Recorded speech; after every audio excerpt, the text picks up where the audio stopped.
Tonight on Nova Legends podcast, I have the famous Crittenden family, Annandale graduates, some of the best athletes, probably the greatest athletic family in the history of Northern Virginia, at least after 1970 or so.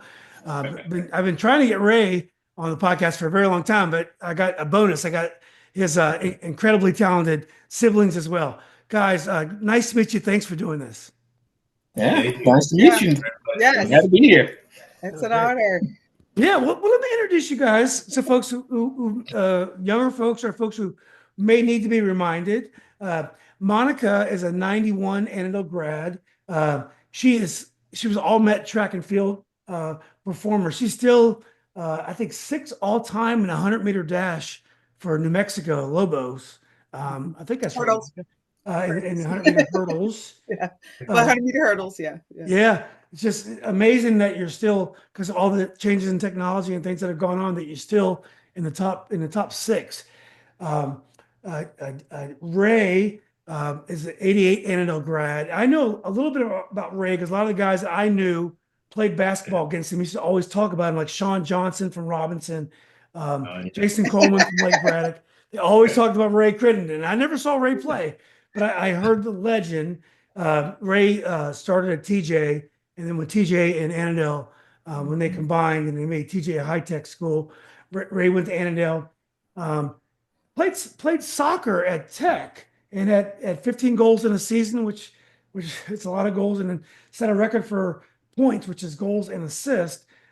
He's in the Hall of Fame at Tech for soccer, but also he played football, had 2 great football seasons at Tech, and even walked on to the basketball team. Had an NFL career for several years for the Patriots and others. Amazing. So, Ray, did I get most of that correct?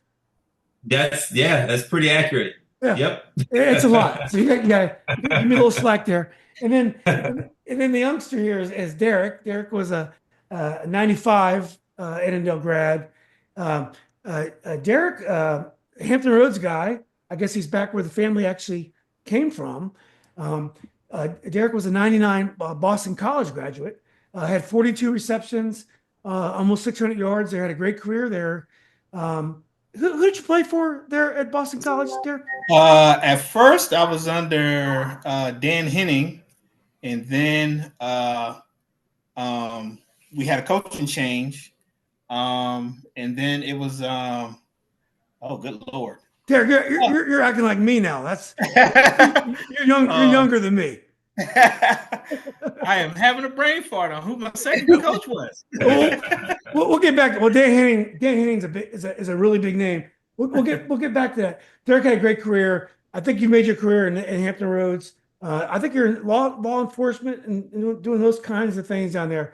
But anyway, guys, was I in the ballpark with your backgrounds? Yeah. Okay, great. Well, let's Monica has a tad bit more though, Julian. Monica actually gymnastics. Wow.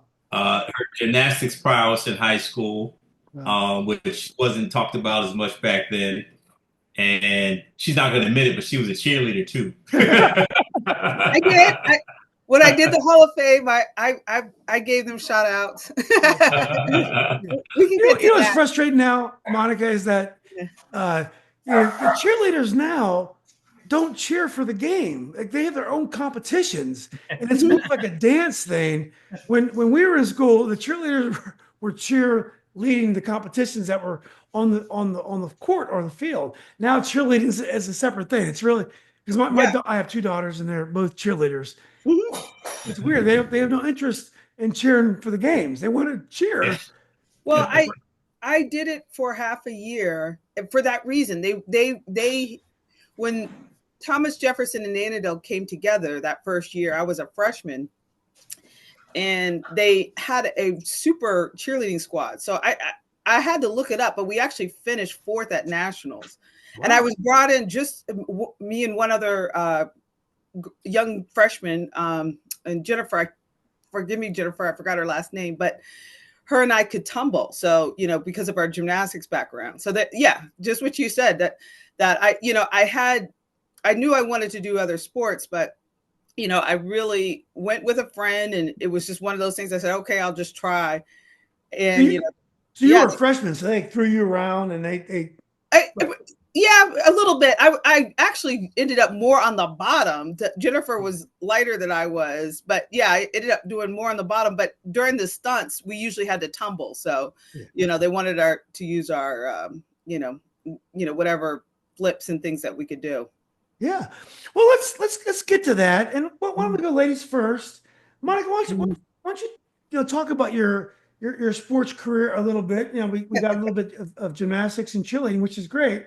And then and obviously your track and field, which was your specialty. Yeah. So got to Annandale. Ray transferred over that first year, so we usually, in the mornings would have to ride together to school. And he's laughing because it was just, it was chaotic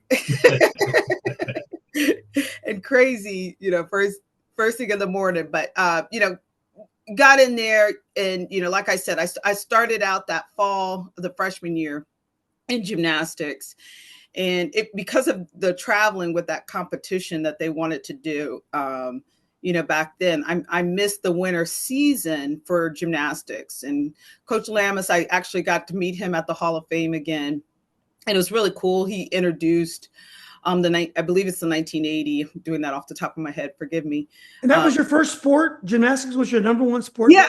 Yeah. I mean, I dabbled in a few other things when I was little, but my mom, I was just always, active, doing flips and stuff, playing outside. I mentioned that in the Hall of Fame, really our sports career started in the playground. I mean, that was just, the battlefield for probably all three of us, well before high school ever came along. I mean, we would just come up with these stunts and games and things. And we were pretty active. I mean, we were outside from sun up to sundown kind of kids. And, the kids that grew up with us knew that, Ray took his bike like it was a car. My parents, we grew up in Alexandria, really down on Duke Street. Mm-hmm. Initially, Derrick was probably, just born an infant. And we kind of worked our way down 236, to basically right in a set of townhouses that sits close to the border of Alexandria, you start climbing into Annandale. So is that near Landmark Shopping Center over there, near there? Yeah, that's where we started. We actually came down. We're more close to like Backlick Road and in 236 in that corridor is where we kind of settled through high school. And so, just starting out in Annandale that first year, I knew, and Derrick and I kind of talked about it, Annandale at that time was going through that transition and, kids coming down on the Duke Street. And, many of them we knew from middle school and, kind of grew up with, we would have normally, and Ray will touch on that, all of us would have really been into the TJ high school.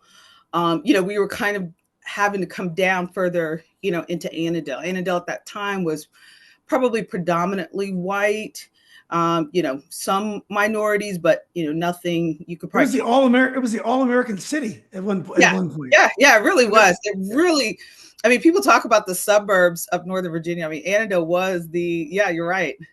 Yep. At that point, the suburban of America. That's so funny. So, starting that first year and, I missed the indoor, sort of winter track, just doing the cheerleading, but I did let them know it would be a 1 year and done. I had stuff to do. And as your daughters, there's people who really are career dedicated cheerleaders, and I'm not knocking it. I had a great time, made some great friends. They were very, very receptive, but it was on to outdoor track. And that was like one of the things, I'd done a couple summer meets and things like that. And I knew I could run. I just didn't know what I wanted to do, how I wanted to do, just talking to the coaches. And I was like, well, when I was little, my dad, everyone in Annandale knew my dad used to run, and, like he was in competition, and he would just Ray and Derrick are laughing. And, he'd run all around Annandale. And so he was infamous. The kids, all our friends, I mean, kids today would die. My kids would die. But, It was like Forrest Gump. You just see him running around. Completely. Yeah. That's a great description. That is a perfect description. That's exactly what he was. I never thought of that. But exactly. And, kids today would, die. But, we'd be with our friends or something. They'd be like, oh, yeah, I saw your dad running. And, so when he would go to the track at Thomas Jefferson, I would practice hurdles, and he did that just to keep me busy so he could run. And so anyways, when I got to, Annandale that freshman year, talking to the coaches, I think Coach Sardo was in that first year. And I said, yeah, I think I want to, try these hurdles. And, took a minute to figure it out. And most of the coaches back then were distance coaches, so it wasn't like it was, something they could just, jump in and really take a stab at. But, it wasn't about what they knew. They were just very supportive. So, and Monica, Annandale was known as a great football school. And so, did they take other sports seriously? Did you feel like track was very important to Annandale as well? So you were getting the proper attention when you decided to run track? You're right. It's a good point. I mean, it's always been that way, right? I mean, and you're right. It was such a powerhouse, that everything stopped for Friday night for football. But I would say every year I would compete, more and more people and students, in the school were very, very supportive. I mean, they were very, very aware. Derrick can chime in.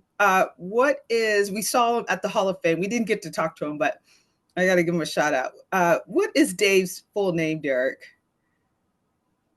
Oh, Kish. Dave Kish, yeah. Dave Kish. I literally could not come into the school if I had made all met or, something was in the paper. He would have that paper and tell me, what had happened before I even knew, so, that was, thinking back now that, it was very cool. I mean, so if it wasn't something that was necessarily on the forefront or, it didn't have a lot of money, but compared to, now looking back, I'm like, we got to travel everywhere. If I had, meets that I needed to be at, those coaches really, found a way to make sure I went, Annandale, could you guys compete with like the TC Williamses and the Robinsons and the Lake Braddocks at that time? Could you guys compete in South Lakes? Could you guys compete on the equal terms with those great programs in track? Oh, yeah. Yeah. Well, they didn't. They would never beat me. You were good, but I mean, sometimes it seems like relays and stuff. Did you guys? Yeah, that's where. I mean, I was just going to say that from the team standing and relay, we just didn't have the numbers that right. Did. Yeah. But I mean, anything, from the individual standpoint. Yeah, there were certain individuals. Yeah. But we would. Yeah, definitely. Yeah, we were going at it. Yeah. Yeah. We were going at it. But yeah, we didn't necessarily have the numbers that the other schools did. Yeah. Right. Yeah. So, for a relay, we might have had two people, like you said, that could really, go against them. And, realistically, and I would stretch into other events like jumps and things, but that wasn't really my forte. And, once you start moving towards like a regional or state level for track, you have to start narrowing in, what you do. You can do some other events, but the time of the events and all that kind of stuff happens. But yeah, they were at the invitations, very good, outstanding. We had, from Northern Virginia, several Olympians. Yeah. And Monica, one thing you hear about, I've interviewed, track athletes, one thing that's very different from other types of sports is that track athletes have relationships with their coaches because the coaches are teaching individual sports. You get to know them a little bit better. Did you have that kind of support, the Annandale coaches that knew you and your events very well, really well? Yeah, I mean, and it was very, I remind some of the younger kids and my own kids. I mean, it was, I again, probably not to my senior year, I had to go back and look at a couple of the coaches, but, most of them were, because you usually did cross country, then, indoor track they would do, and then outdoor track. And, so, most of them were really more versed as distance coaches, than sprint coaches, but, they tried, to equip themselves the best they could, once I really, showed it an interest and, really progressed with the hurdles. So, yeah, I mean, they would, from the practice standpoint, really communicate well and, we're very supportive. Yeah. So, well, great. And then you went to New Mexico. Why did you decide to go to New Mexico? Well, and my mom said because she told me I couldn't go. So then I said, all right, I'm going.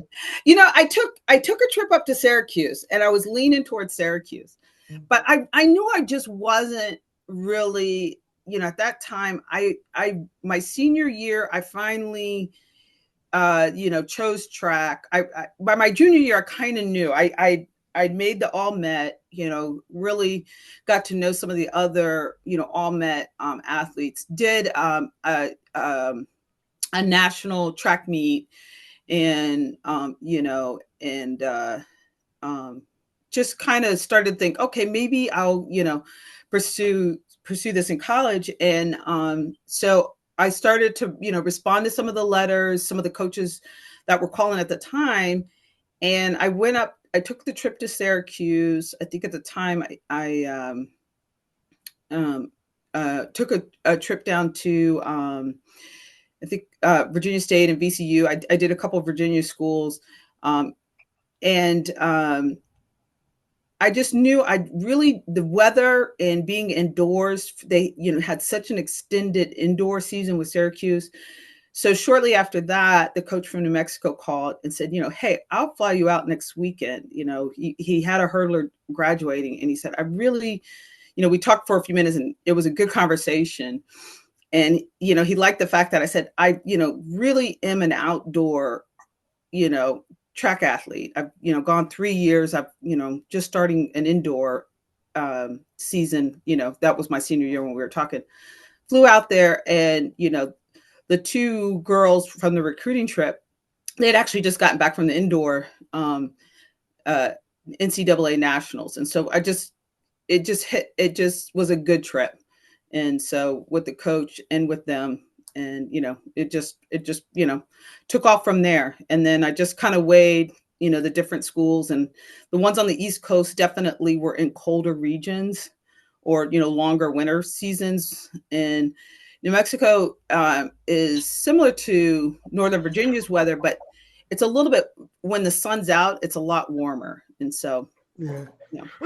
It's funny because it seems like all track athletes from Nova always go to Tennessee. I'm not sure why. It's like the only track program that recruits here. But when I saw New Mexico, that was interesting. Was it a life-changing event as an African American being in New Mexico? Is it? Oh, definitely. Yes. Yeah. I mean, it was like, yeah. Go ahead. Yep. I hate to jump in, Julian. Monica's please. humble. But I'll let Derrick talk about her work ethic in high school, right? And what led her to even just running track in high school. But now that you mentioned Tennessee and connection, there's a huge connection we had to the University of Tennessee because everyone goes there. Yep, Elisa Harvey was our babysitter. So she was across the street from us. So she was one that kind of motivated Monica to get into track too, if I'm not mistaken. Yes. And their whole family. I went to school with Elisa's sister. She had older brothers as well. Yeah. Very close to Harvey. Yep. Yeah. Yeah. If you remember her, she was an Olympian that ran for Tennessee. Yep. Yeah, no, I'm glad you said that, Ray. Yeah, very instrumental in, myself, but even for Ray, Derrick was so young. If you want some real stories on Ray, reach out to Alicia. I may do that. But you had a good experience at New Mexico. It was you adjusted. It was okay. So it was a good time. That would be a life-changing decision to go to New Mexico. It really was. And it's very unique. It's just a very different place. Yeah, I mean the culture, everything is just very, very different. But our schedule out there, it was I always tease everyone. I go, yeah, I'm looking on the East Coast, but I mean it was brutal. I mean, we were just in that it was newly formed, that Western Athletic Conference. So and at the time, pretty much it was BYU against everyone. I mean, we all wanted to really, that was our rival. Just like, I see them now and I'm just like rooting for whoever. Yeah. So, but I think she got, yeah, Julian, I think Monica got more of my father's intellect, where she really has a West Coast mentality, but track was like, to my father, technical, and there was a lot of history and meaning. And there was some mix between Monica and my dad and running track out west. Like New Mexico is pretty much considered out west, right? Yeah. So I think that's what really attracted her. She didn't want to be in no cold weather. It was too congested probably up north. Monica wanted the freedom to like run, be a Jackie Joyner Kersey, and that heat just really probably, I think, drew her in. And they recruited her pretty heavily too. They were, from what I remember, they recruited her pretty hard. So I think track was just bigger back then. The personalities were bigger. They were, almost like boxing, track. We knew the personalities better than we would know today. Talk a little bit about your dad, guys, before we get to Ray's journey. Let's hear a little bit about your father. You mentioned him twice. He was the Forrest Gump running around the neighborhood. Was he a track competitor in the college level? Did he compete on your guys' level as well? I'm gonna let Ray jump in on this one. This is a whole nother show, Julie. Right? I don't know where to begin, but our family pretty much, led by my father, if you will. He is the third of 5 Raymonds. I'm the fourth. My son is named Raymond. So there's a legacy there of, if you don't play sports as a Crittenden, something's wrong with you. Yeah. So pressure. Him coming from Tidewater, the roots, over there. His father was all-state, in Virginia. He's in the Hall of Fame for Virginia for football, track, and basketball. He was an educator. He was a football coach. My grandmother, my father's mother and father both were huge in the development of a lot that goes on in Newport News. So my father had that pride coming here, and I swear every year he ran twice a day from probably the time I was 5 or 6 years old. Julie, this is not a joke. I'm surprised he still has legs. Twice a day. The brother is out there in the heat, sweating, with them little shorts on. You know how they dressed in the 70s, right? With Chuck Taylor's. Chuck Taylor's on too, right? Quite, yes. When the waffle shoes came out from Nike, he had them. When Bruce came out with running shoes, he had them. Saucony's, he had them. New Balance, he had them. And he only had them for 2 weeks because he wore them out. And that messed up the budget to go shopping where he needed new running shoes. And she's like, no, I can't afford it. And I got to jump in. It was rain, sun. It didn't matter. Weather didn't matter. He used to have snow all over his face. It was out there. But he would read all the technology. So, he would come home to all of us. It was so excited. Like with he goes, there's this new fabric. It's called Gore-Tex. I mean, as Ray said, he's not even, we can live the full sports industry. I can go back to Phil Knight and say, I knew about your waffle shoe before anybody else knew. We knew Or that you how took a about waffle maker and made that waffle chip. the I can Sears tell you, I was catalog in the weight set basement. that we had Yeah. in the basement? Yeah. So was your mother athletic also? She yeah. actually was. Yep. Go ahead, Ray. Yep. Yeah, well, they both met at Ohio University. Just let me throw in there, Julian, when I was born in DC, right? And after they both graduated from Ohio University, my dad did some graduate work at William and Mary, and had an opportunity. He's a brain think tank, and that's where I think Monica's conceptualization and intellect in the track and just knowing the numbers, knowing the times, knowing your steps, knowing the penultimate step, knowing your opponent. She got all that from my dad. My brother and I, we got some stuff from my dad, but it was the football side. I just want to knock what out, and let's get up and win, right? So there's different, because Monica was in love with her father growing up, right? Where me and my brother couldn't stand him. So there was a different component of who he could talk to. Why couldn't you stand him?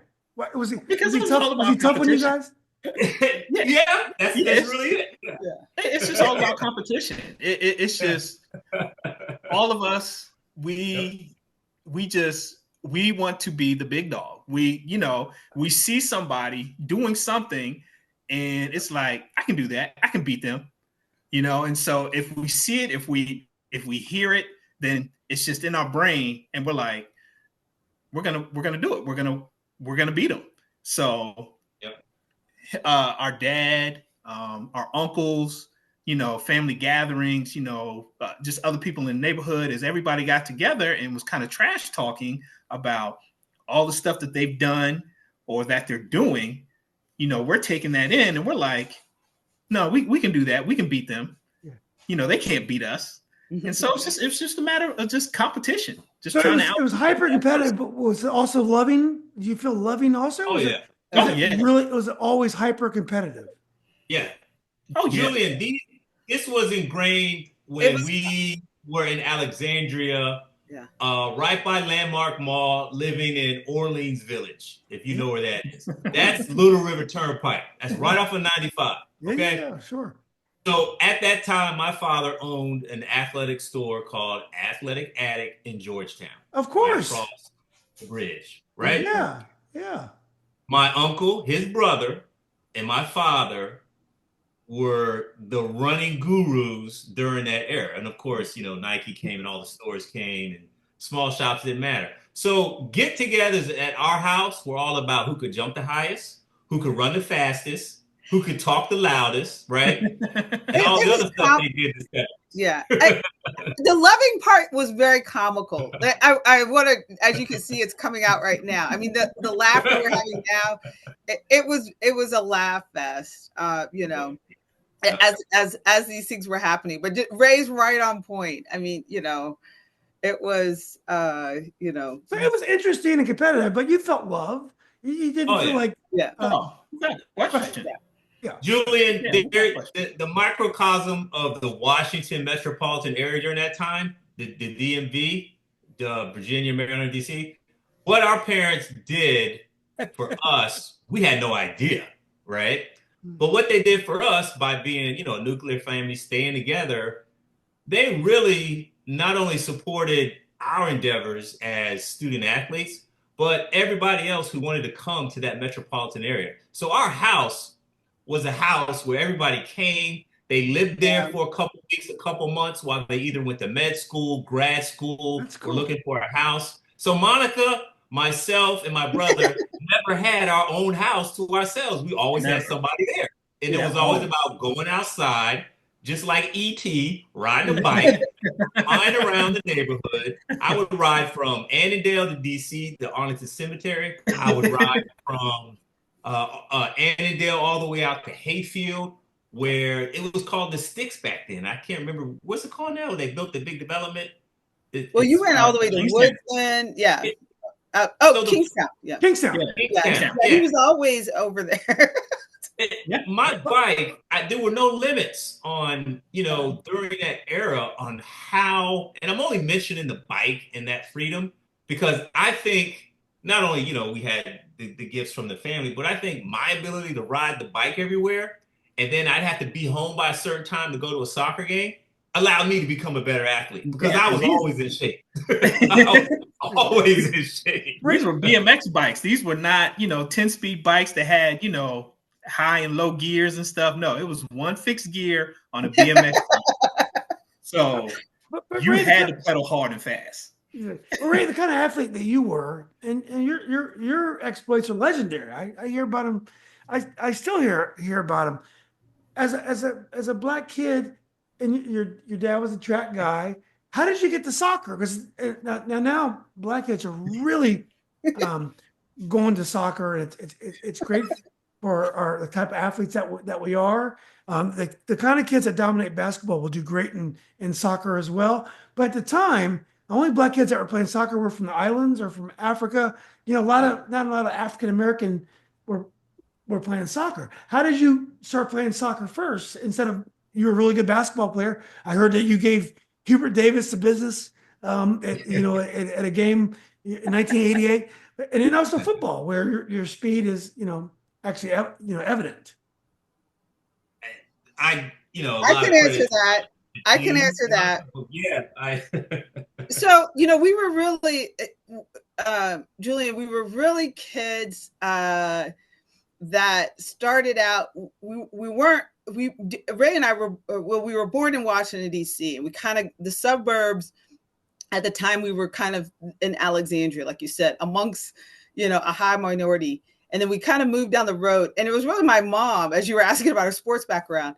I mean, she looked at me, flipping and, running and just do a flip. And she was like, I'm going to just take her up the street and let her try this gymnastics. And like you said, there's hardly any black kids in gymnastics back then, certainly girls. And then in Ray's case, he was running all the time. And, she just thought, he's out there running. Like she said, he's on his bike, he's just busy. We had a playground directly across the street from our townhouse.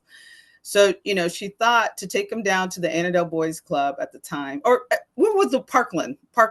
Yeah, we were Parkland Elementary. Yeah. And I think she had a flyer or something along those lines, but she just saw him running around. And she thought, I'm just going to let him just get out there because he was just a terror as a child. That's what I wanted to talk to Alicia Harvey. I mean, anyone who knew Ray, he's legendary, all right. He is legendary. What an under. My mom went through babysitters, they ran out of the house. We grew up with the Wright brothers next door to us, Julian, who another group were phenomenal athletes at Jefferson High School, and they loved Monica like they were our neighbors in Arlington Village. Yep. So, and that's what we were just busy. So, they would come get me. They were at least 4 to 6 years older than me. There were three brothers, if not older than that. Yeah, and they would come get me, Julian, to come outside and play soccer because I was so fast and nobody could catch me. And I couldn't have been 5, 6 years old. Yeah. So I think I started playing soccer when I was 5 to 6 years old, like before I even knew what the game was. Yeah. And that was pretty much history. It was second nature. Soccer turned into, it wasn't even a sport for me anymore. It was just like, let me go score 6 goals and then, take me to McDonald's or 7-Eleven afterwards. I mean, you liked it better than football and basketball? You preferred soccer? Yeah, absolutely. Yep. Wow. Yep. Yeah. And it wasn't until probably high school because my mother wouldn't let me play football until high school. Yeah. Because we were doing too much stuff, but she was too worried about us being hurt. My father would get TO'd because she wouldn't let me play, right? He literally would say, "You're too protective of the boy." And, back then it was about, being tough and, don't be a sissy. Let the boy play. He'll be fine. So it was basketball and soccer. Yeah. So when high school hit, I was like, I'm playing these year round all the time. I couldn't get enough of it. I literally would have a football game Friday night and play 3 or 4 soccer games all weekend. Yep. well, Ray, before I get to your career, I want to ask Derrick, how did the choices Monica and Ray made? how did they influence you? So you came after them, and you saw their success. And you were football, I think, pretty much more all in than Ray was. Well, no. I Yeah. mean, as far as coming after them, I mean, I was all monkey see, monkey do. So what I saw them do, I was doing. Both of them for I was with them. I mean, I was with them. Monica, watching her at the track meets, meeting a bunch of her friends. They knew who I was. I'm going out playing basketball with them, playing soccer, playing pickup football games with them. Same thing with Ray. We were just all hanging out. I was there. I was with them. So much like he was saying, he was hanging out with Kenny and Gary Wright. And they were older than him. Well, I was hanging out with him, and I'm getting into games. I'm trying to hang with the older kids and stuff like that. So what I saw is what I did. And I mean, same thing. I started playing soccer at around the same age, 5-6 years old, played soccer and basketball. And yeah, I didn't start playing football until I was in high school. Is that right? Wow. Yeah, until my freshman year. And a lot of my friends were, they always ask, how come you're not playing? I was like, well, my mom, she's not letting me play.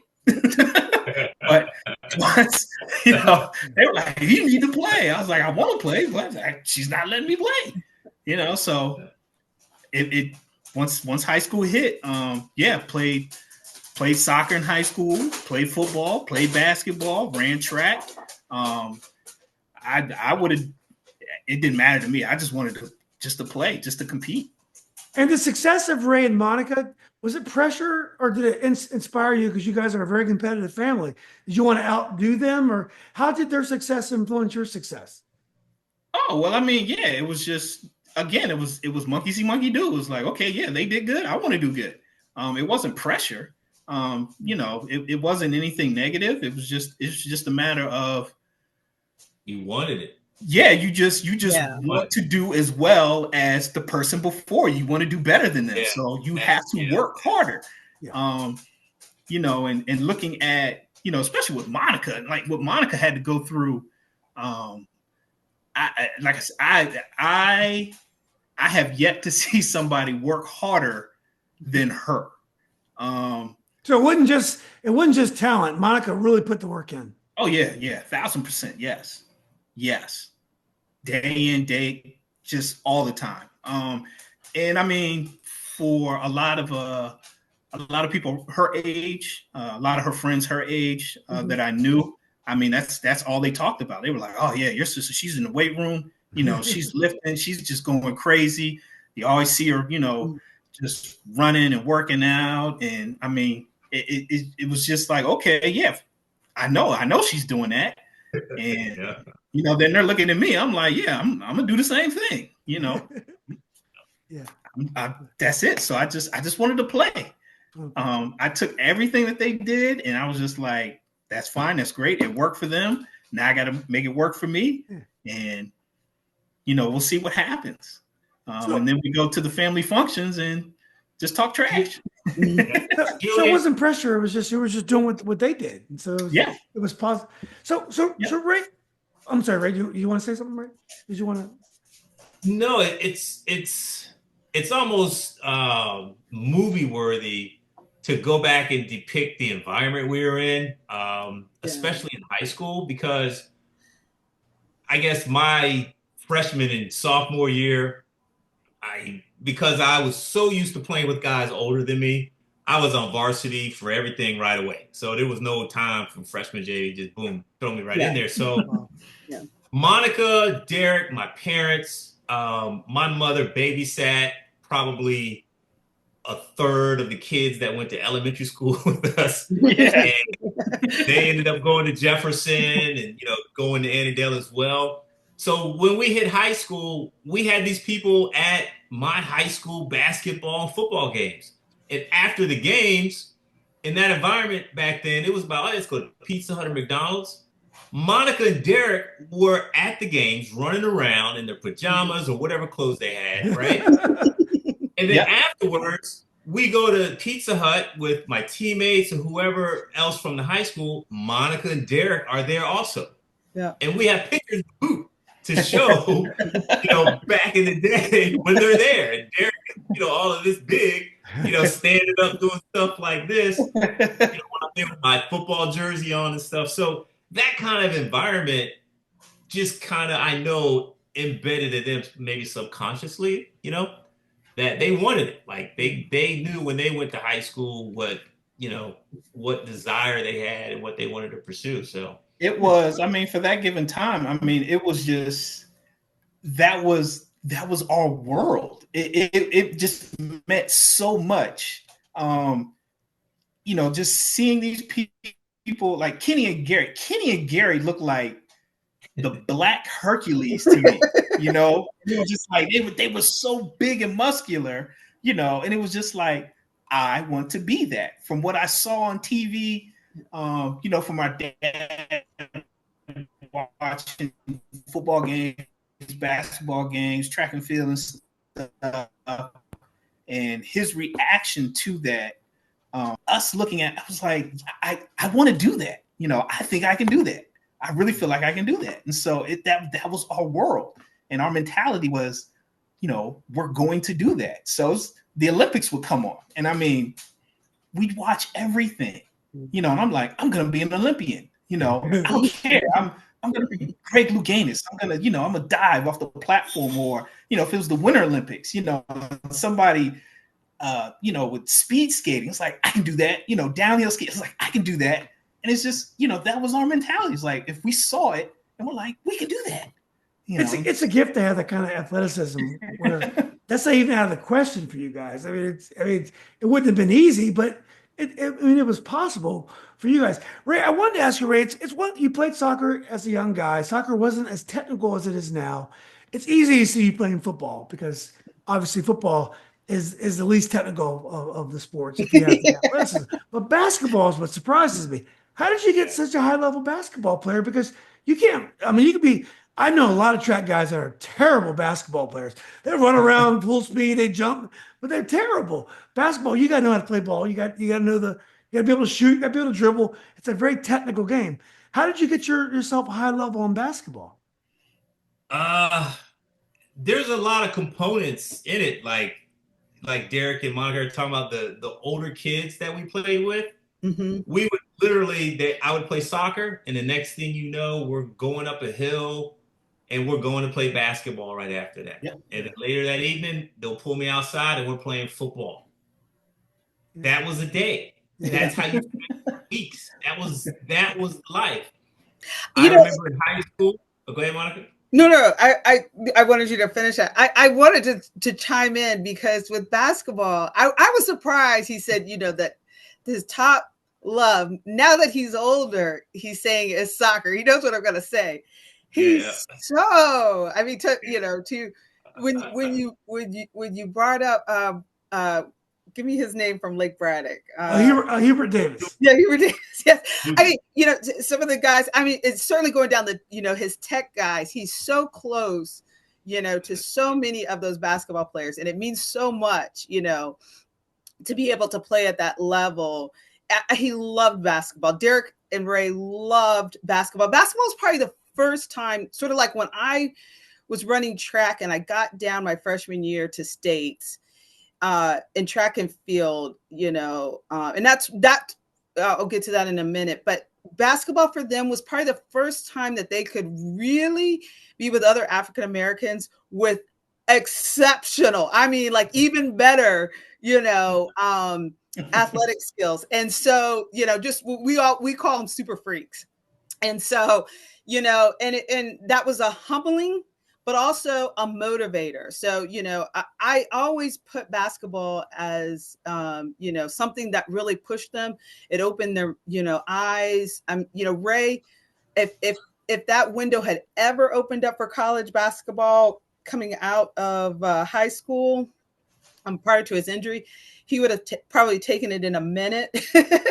But, you know, like he found out, I mean, there was just so many guys, you know, with, you know, his athletic background. Derrick attests to the same thing, but, you know, that motivated them. They, you know, they loved those games. They loved that competition. You know, certainly, you know, Ray said that was probably, you know, something that didn't happen necessarily back in soccer back then, you know, versus when you go out on the basketball court, no one's going to back down. And I would say the same thing as, you know, as I hurdled and, you know, in this area really found, you know, a winning streak, you know, going down to Hampton Roads. I always look forward to it because I knew it was going to push me. I knew it was going to be a challenge. You know, no one down there was certainly going to back down, and, you know, and they would be ready. Yeah, it's interesting that. Find them, Julian. I'm sorry, what? Julian, we would find, like, so Bailey's Crossroads. I'd go look for Charlie Garner, Darnell White, you know. Yep. God, I can't remember the cat at Wakefield that we were always co-MVPs. I would go look for them. Yeah. I can't remember his name. I can't either about that time, yeah. And then I would ride my bike over to Side Stricker because I heard Hubert and the dudes from Robinson were out there, right? John Johnson, Mike McDaniel. John Johnson, everybody, right? Yeah. And it's like, wait a minute. And then I hear there's people down at McDonough.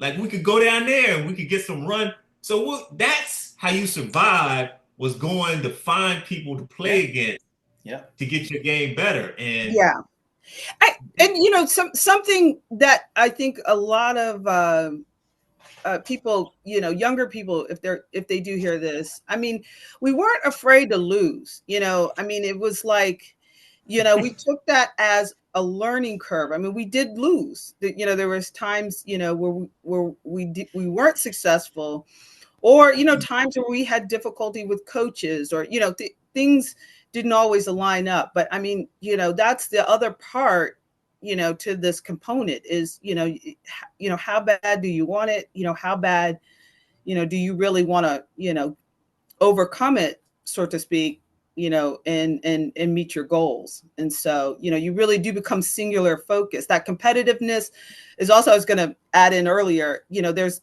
a, you know, there definitely became a time we were very silly, very comical as we are now, but, you know, we would get down to business and get very focused, you know, understanding, you know, the urgency of that moment, you know, what we needed to get done.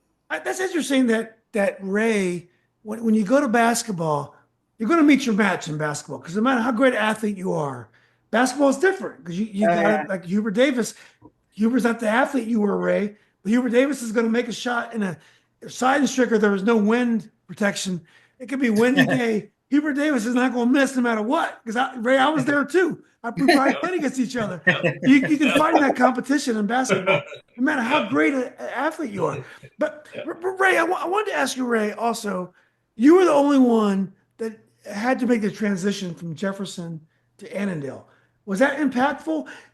Jefferson had a great sports tradition.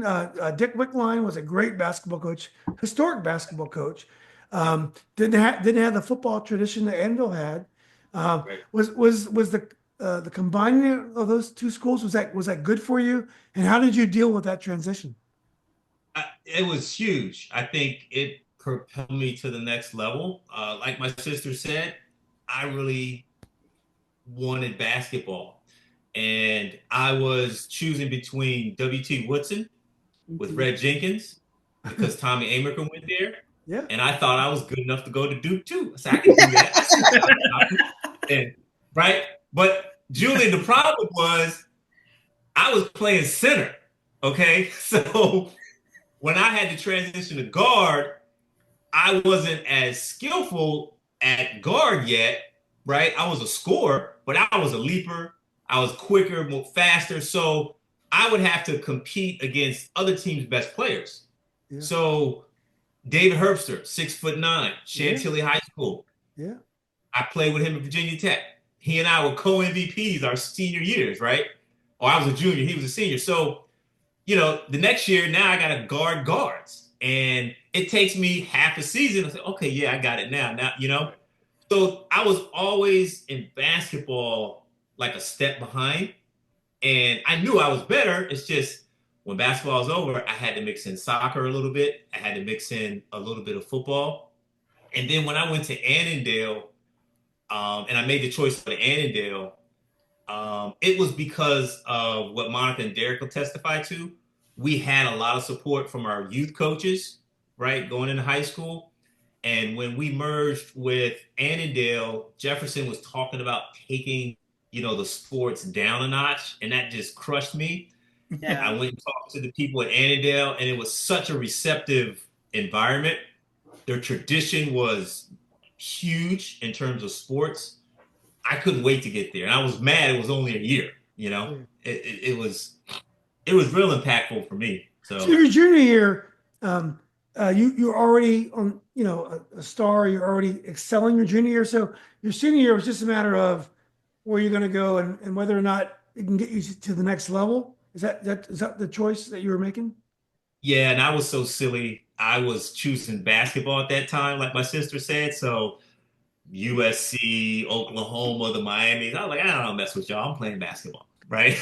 Wow. Bud Foster, he called and cursed me out because he said, "You want to play soccer? Nobody wants to play soccer." So when I ended up at Tech, we laugh about it to this day, right? He cussed me out when I turned him down. He's tired of the critic. Hey, Ray, who's your football coach? Your football coach, was it Dick Adams at Annandale? Yes. Dick Adams. Yeah. So I've interviewed Dick Adams. One of my favorite interviews I've ever done. I had Bob Harding. He had Harding. I had Harding. You had Harding. I had Harding. Yeah. What is so he's one of the if there's a Mount Rushmore of Northern Virginia football coaches, he's on there. What was he like to play for? Man, it was, I tell you, the discipline, the organization. He created an environment where everybody was supported. He wanted everybody to play. That organization, was like I felt like I was going somewhere, doing something. So it really changed the way I trained and practiced. And when I'm telling you, the first couple games that came out, you wasn't going to stop me. I was ready to go. Wow. So that preparation let me see football, in a different light. And it was like, man, I think I like football now. So until I got hurt, that I said, well, let me go back to soccer. So you would have probably stayed with football if it wasn't for an injury. Yeah, I thought, that might have had an effect on who wanted me and stuff.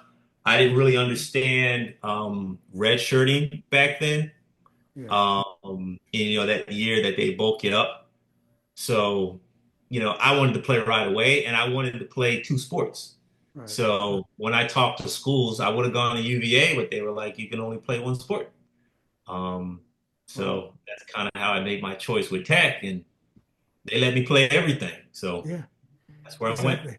Well, before we get to your Tech career, let's go back to Derrick for a second. So Derrick, you played for Dick Adams, is that right? Yes. Yeah. So I really enjoyed my interview with Coach Adams. Well, how did you perceive him as a coach? Did you enjoy playing for Coach? Oh, I absolutely loved it. I loved it, mainly because just the level of intensity that he brought. I just loved it because it was so competitive. It played right into my competitiveness. He was constantly challenging you, to do better. And just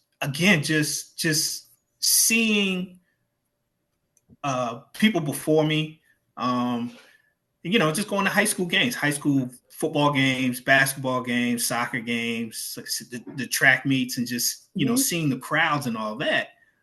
What was going on in Annandale at the time, I mean, it seems so large. It was so incredible. So, getting that opportunity to go out there and play. And like Ray said, yeah, I was used to playing with, everybody who was older than me. So I went out, varsity, like I said, it was my first time playing football. Organized football was my 9th grade year. I'm on varsity. You know, it So just you're big enough. You're big enough to play varsity as a freshman. You had the yes, size to play varsity. Yeah. yes, yeah. So you know, See, just Derrick didn't play soccer or basketball, Julian, so he was thicker than me. I was still a little JJ. I had to go in between sports, so he had that size. So. it was I had learned from the people in front of me, and I was lifting weights when I was in junior high. Monica, were you involved in the decisions your brothers made? I mean, you gravitated towards track pretty early in your high school career, by I guess your sophomore year or so. But your brothers, especially Ray, was more conflicted. Were you involved in the decisions that they made? I think you're around, you're definitely a listening ear. He's recalling it pretty accurate. Like he said, once he got to Annandale, the thing about Annandale, not taking anything away, Thomas Jefferson had its own magic. And Derrick always mentions for Thomas Jefferson, had they not changed the boundaries, Ooh. Thomas Jefferson would have been a super out of control, I mean, Yes, it would have just been a powerhouse. I mean, some of my classmates, that came down to Annandale, really became embedded in Annandale. James Milliner, I hope you get to catch him one day. An all region, all-star. Yeah. Yep. And, and there's several other, and, something that was going on at Annandale as well was the women's sports, not just myself. I mentioned that in the Hall of Fame, Elise Beckman got, in the well overdue in field hockey. I mean, some of the field hockey girls, soccer girls, Amanda Cromwell's she's basketball. I was just going to get to and basketball. Yeah, Amanda Cromwell. Karen Bradshaw came from TGA, right, Ray? Yeah, she was with me. Yep. Yeah, another one you could probably do an all-day interview with. She moved over to Annandale. Yeah, I mean, these were just exceptional athletes. They could part-time do track, and would help the team out. So there was things going on in the women's sports side too that probably, like you said, I mean, gearing up to that, there were sparks here and there, but just not just myself. There were some other really exceptional athletes, on the women's side, and so the guys going over there with football, it was just. It was just over the top. Like you said, it was just such a utopian suburban school. And they just went all out. I mean, the fact that, my dad was blown away that he goes, there's no track around this. It's all football. And it's all, the grass was beautiful in the stadium. And, they were, early on, they had these, the band and just, all this noise and hoopla, as they came out for the games. It was just such a big event that, I think that really was Ray's first experience and ours. I mean, that Friday night was just massive, for the whole community. It was so magical. It was so magical. It was just, it was. I mean, and so, that was, I think, that Annandale tradition. And so I don't think it really hindered the other sports. It just inspired, the other sports. You understood that, definitely dominated the sphere, but it, you really felt prideful, or really, respected it. Coach Hardage. And like I said, I mean, they were all just involved in everything, any excellence that occurred at the school. They really sought out the student athlete or the student. Because a lot of the coaches, I mean, not only did they, teach at the school, but they coached multiple sports. Yeah. So it was just, such involvement from everybody. A lot of the times, before our games on Friday nights, our coach would make us I don't want to say he made us, but we would go over and watch the field hockey games. And just, be on the sidelines cheering for them. And I mean, absolutely loved it. It was so much fun. It just made for great school pride. And it just kept everybody involved. We were always involved in something. And it didn't matter if, you were the so-called star on the team or if you were riding the bench. It was just, you just wanted to be a part of it. And then while you were a part of it, you actually participated in it.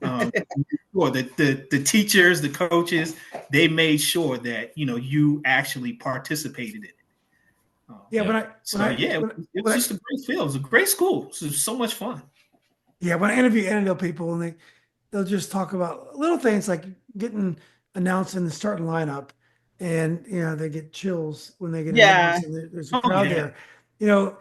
In a day of, to me, today's a very tumultuous time politically, and it's nice to look back on the simpler days when the little things like just a Friday night football game meant so much, and maybe we took those for granted a little bit. Ray, I did want to ask you, Ray.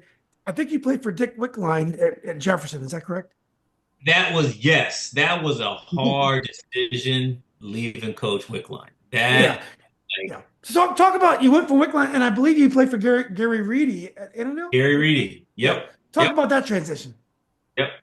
That was different because, I mean, we obviously, in my opinion, at Jefferson, we had a better basketball team. Like we had Crittenden, David Robinson, Troy Stone. We had guys coming through, Stan Pelham. I mean, this goes on, right? Yeah.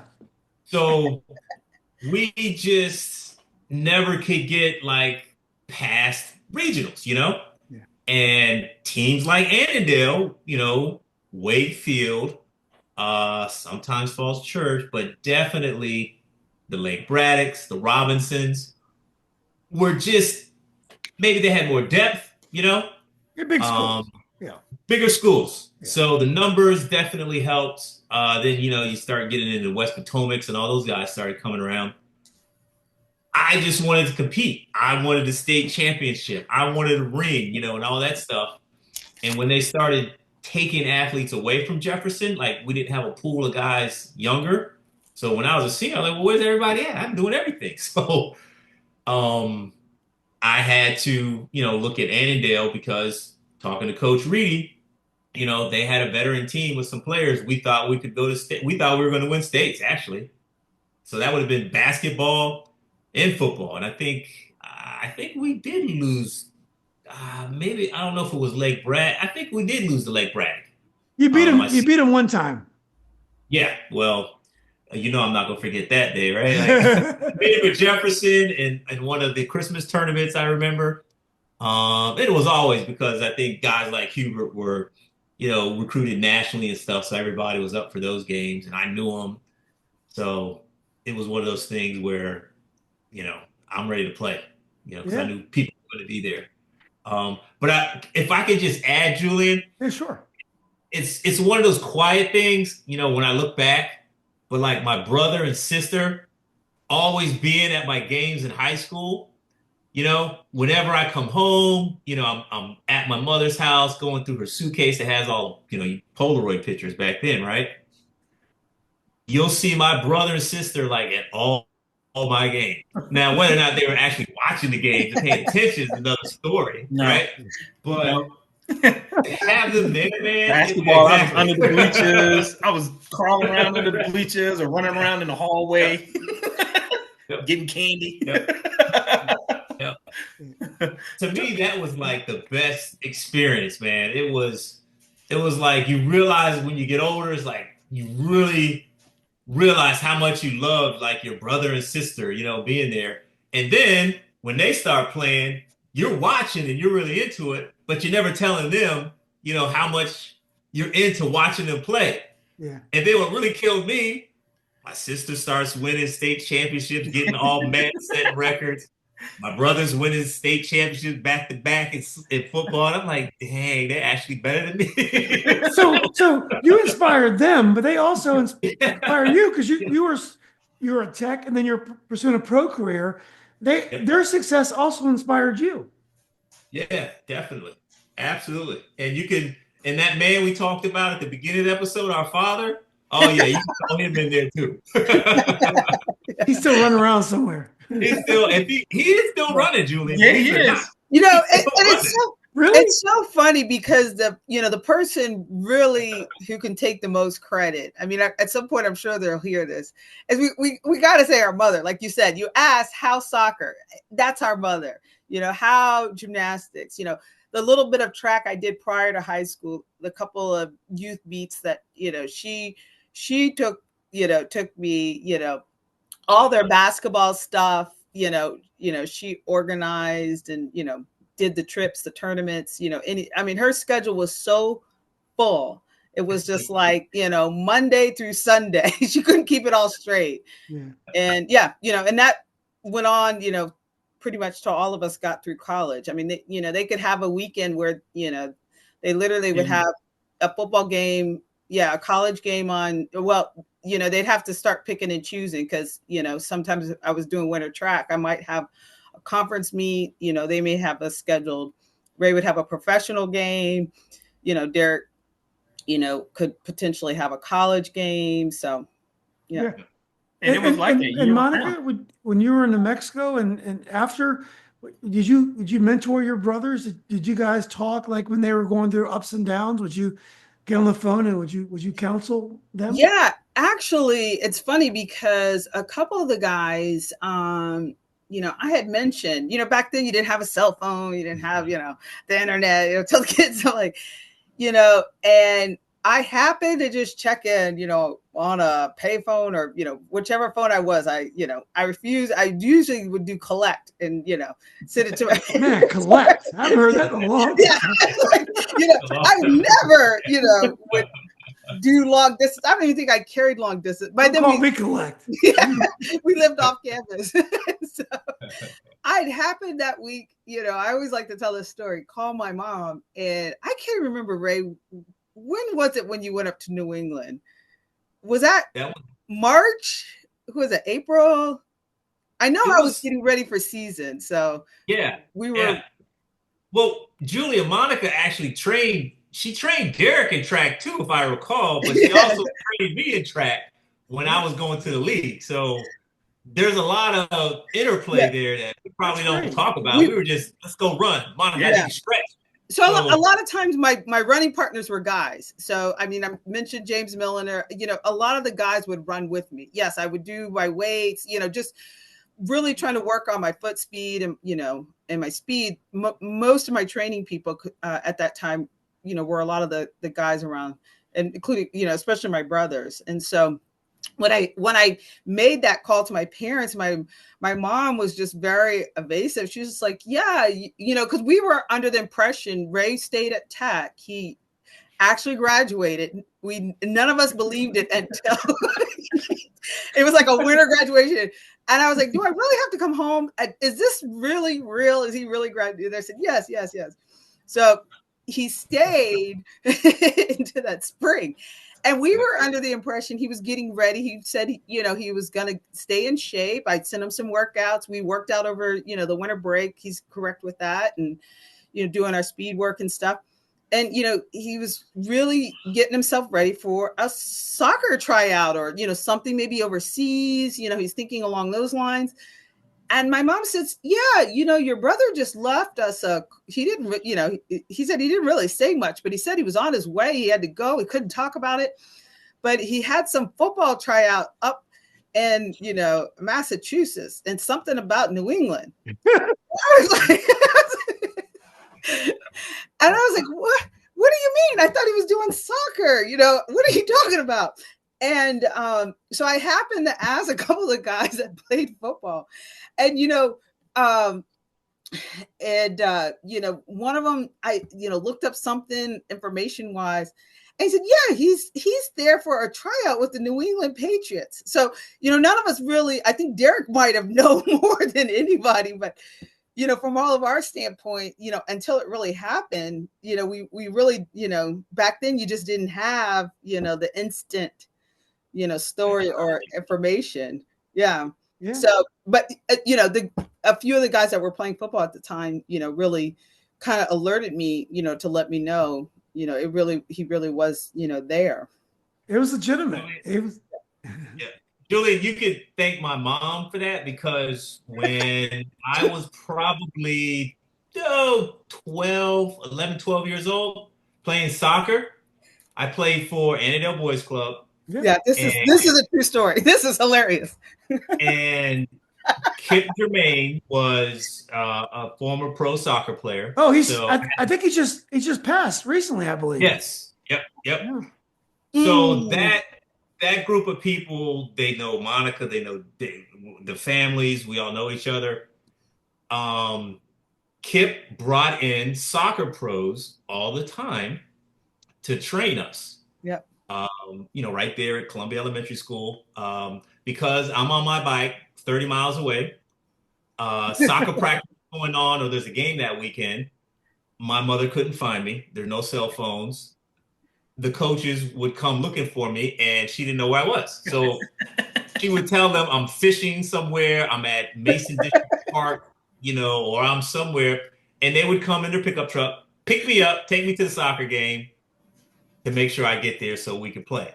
Well, Kip brings in a soccer pro from England because we're just doing well. We've got all these kids, Spanish kids, black kids, white kids from all over that Alexandria, Annandale area. And we go from house leagues back then, right, where it's just, hey, let your kids play some ball, to select soccer, right? You travel. That's what it was called back then. So and my mom was like, I'm not traveling. I'm already doing too much. Exactly. Yeah. So this man named Mr. Ellis comes, and he works with us for about a month. Is that right? John Ellis? John Ellis. Jill Ellis's father, who, as you know, coached the national team. And she and I, when I was at University of Miami, her partner also worked there. Yeah. So we would always talk about, the good old days, right? Her father wanted to take me back to England. Wow. Yes, this is a true story. Yeah, I remember. Into the house, sales pitch and all, with my father, afro out to here with the suit on. My mother with her robe on, with the phone cord that wraps around here, around 3 blocks. Hearing Kip Jermaine and John Ellis try to sell their soccer techniques to take me to England. So you know how that went back in the day. So I told my mother back when, speeding forward to, my tryouts with the NFL, I was like, I'm going pro somewhere because you never let me go play soccer. I never would have had to go to mess with all these schools, right? I would have been done, right? I would have been making. So John Ellis, that was before college, or was that after college with John Ellis? Oh, he was. I don't even think you were 12, right? How old were you? Yeah, before. I was 10, 11 years old. Yeah. Oh, is that right? Yeah, this is a true story. I mean, finish it, but it was absolutely hilarious. I mean, he was very serious. I'm so nosy. I cannot. Yeah, I'm looking around the corner. I want to know what's going on. There's these 2 white men, and they're very intense, talking to I was in trouble. Yeah, very serious, and probably early 80s. And, my mom was like, absolutely not. I am not going to let this man take my baby across. He's talking about leaving this country. And, and like you said, I mean, soccer was still, it was known, but not known. We didn't understand, there were very few black players in England at the time. There was a guy from Liverpool, John Barnes, I believe his name was, but it just wasn't that many black players. That would have been a very interesting time. I have a feeling you would never. That would have been a great memory and something that you would be able to talk about for a long time. But it would have been great if you actually would have been able to make it over there. Yeah. It was just, we love training. Like anything that had to do with sports, we put a VHS tape in the machine, and we would watch it, and then we would go out and do it for the rest of the week. Yeah. I mean, and I was at the time, I think around that same time, the place that I initially started out tumbling, or, they, told my mom there was nothing else. They had taught me everything, by then I was doing, all these back flips and stuff. And she just said, you have to take her to a competitive gym. And within a year, Monica walked on her hands for an entire 3 years. She came down the stairs on her hands. Yeah, I could. To eat dinner, she will go do a flip on the wall, and she's on her hands. Monica, can you still do that? No. I did try a backflip, and I made it. I lived a few years ago, but I wouldn't even try now. He's right. I mean, I could literally walk up and down the steps. It was funny when we were little, like everything was competitive, and I was so much more muscular than Ray. Part of what I was. Oh yeah, that was my favorite. I mean, I could literally. I had these biceps, and Ray was just so. Monica in elementary school, Monica had the pull-ups record. Yeah, I could. Yeah. I mean, before we ever got. I mean, and that's why we kind of all knew, once we could get to organized sports, they had that like obstacle course you would do. And I mean, it was just like the physical fitness thing. Yeah. Yeah. Well, let's, we talked a little bit about Monica and, did we lose? I think we just lost Derrick. Oh yeah, we just lost Derrick. Okay. There he is. We talked a little bit about Monica in New Mexico, and then Ray in England. And I want to get back to Ray at Tech. But Derrick, what was the transition like going to Boston? Like Boston it's infamous for not being, open to African Americans. It's a very interesting place, but it's complicated. Did you enjoy your time in Boston? I mean, I did. It was an experience. It was. I mean, for me, the decision was. They were on TV like every week. They were playing in the Big East. The Big East was, such a highly competitive conference. Plus he was playing up there in New England. So I was like, yeah, this should be a lot of fun. But it was different. It's a big city, much bigger than DC. They build themselves as a real sports town, but it's a different sports town. It's the type of energy and pride that they exhibit there is much different than, say, if we were at Alabama or even at Virginia Tech at the time. So the way that they express that pride. It was very different. It was very, very different. BC at the time was very competitive. But as soon as I got there, some things just kind of went south and people got lost in the shuffle. I mean, I came in with a bunch of very, very good players. I mean, very good players. But making that transition into college life, it was hard for a lot of people, and they started making some bad choices. And then, we were not very good. Yeah. We were pretty bad up until my last year, where and that was after our coaching change, where Tom O'Brien, that was my second coach. Dan Henning was the first coach. Tom O'Brien was the second coach. And so by my last year there, that's where we really turned things around and made a bowl game and got blown out. Got absolutely destroyed in my last game.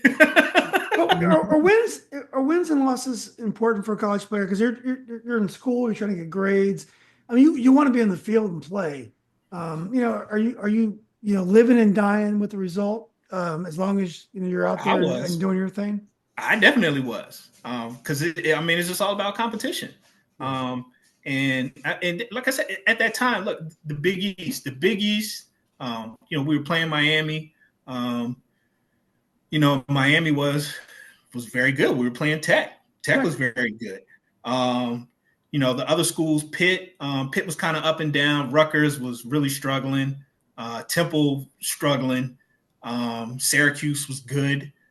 We played Notre Dame every single year. That was and now truthfully, that was my main reason for going to BC was because we got to play Notre Dame every year. Oh, and growing up, I can only imagine what it's like to play in South Bend. It was great. It was great. But I have a dislike for Notre Dame like you wouldn't believe. So that was my game every year, penciled in where I was trying to play my hardest just to crush them. Lost to them every single year until my last year. We finally beat them at South Bend. That game knocked them out of a bowl. So yeah. What Notre Dame team was that? Who was the quarterback? Who was on that Notre Dame team? Oh, good Lord. Yeah. Ooh, yeah, I don't want to do that. I don't want to do that to you. I don't remember. Yeah. But the biggest thing to take away from that is that they lost. Yeah. They lost that game and they did not make a bowl game because we beat them. I can only imagine, I love the movie Rudy. And the moment when they go, when his parents go into the stadium and you see, it's just, I idealize college sports more than they probably deserve it. But for you to play in that arena, just amazing for, a guy like me who only played in high school. Ray, I did want to ask you, as a really competitive person, I mean, you're a Crittenden. You guys are going to dominate. Was it hard for you to play soccer at Tech? You had a great career, but football gets it's a huge football school. So everyone's talking about football, and you can go out there and do your thing in football. And you eventually did. Was it hard for you to be patient and play soccer when everyone's kind of looking at the football team? And soccer was in the very early days in college for certain programs. Yeah, it was. I went to Tech simply because I could do basketball and soccer. Mm-hmm. Football at Tech at the time wasn't on the level of the other schools that were recruiting me out of high school. I didn't even know any of the players there. Yeah. So the scope of, because of technology, the scope of what you really know about college football programs is really what you saw on CBS on Saturdays, right? So if it wasn't a UCLA or USC, those type of games, those schools are no good, right? So playing soccer at Tech was extremely hard because I'm extremely competitive, and the football players, back in those days, treated the soccer players a little differently. Yeah, you guys were like others. And at Virginia Tech, the soccer field was right next to the locker room where the football team would leave practice, sit outside on the bench, take their cleats off, and watch soccer games while they're taking their cleats off, right? And we had 20 people at the game. And they're out there saying, who's this black dude out there running around, fighting everybody, right? Scoring goals and all this.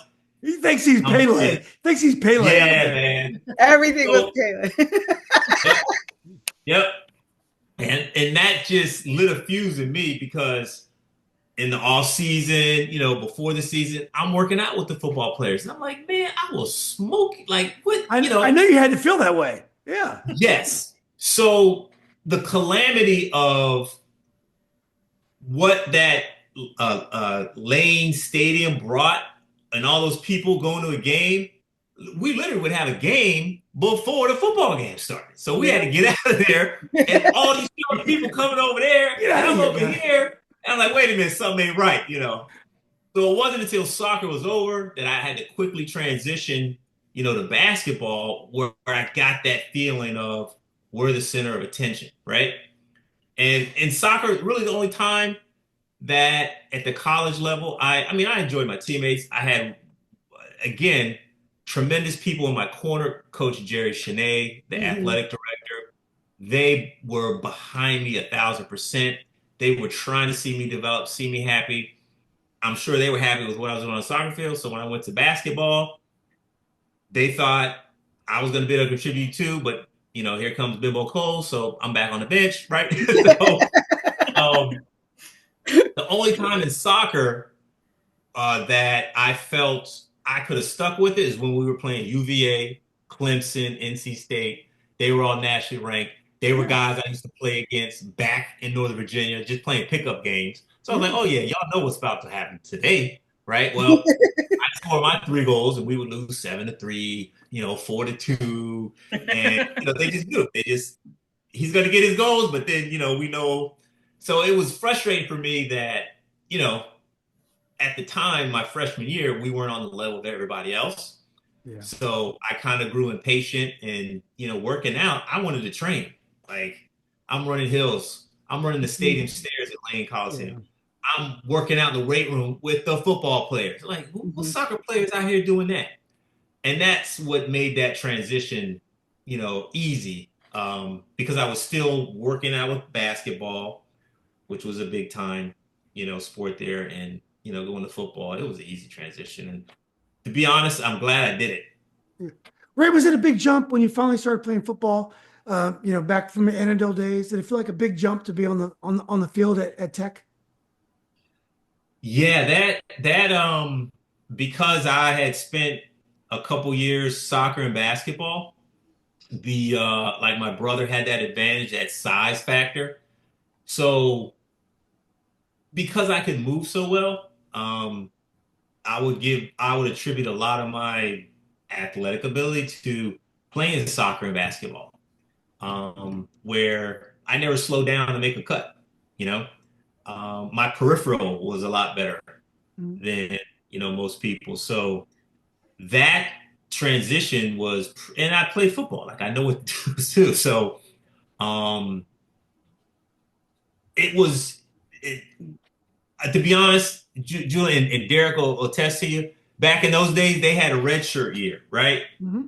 That's the year where guys come out and their necks are thicker than a car tire.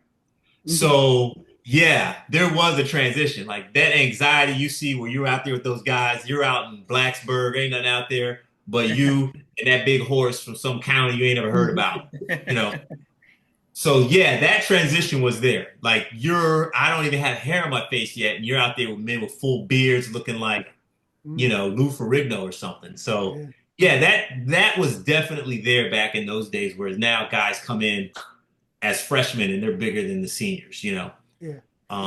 There was a huge transition for football. Yeah. Well, Ray, I want to get to your pro career a little bit, but I want to also go back to Monica a little bit. So Monica, you had this incredible athletic career, and let's face it, at that time there wasn't a lot of professional outlets for women of any kind of sports. Now it's getting better. Soccer, track, basketball. Women have real opportunities to make a good living playing professional sports. But when you came along, it was much tougher. Was it at some point the games ended? Talk a little bit about your transition and what you did next after you didn't compete on a daily basis. Yeah, no, you're absolutely right. I mean, one of the things with track is, after your collegiate season, you really, and at the time I was going back and forth whether to stay in New Mexico.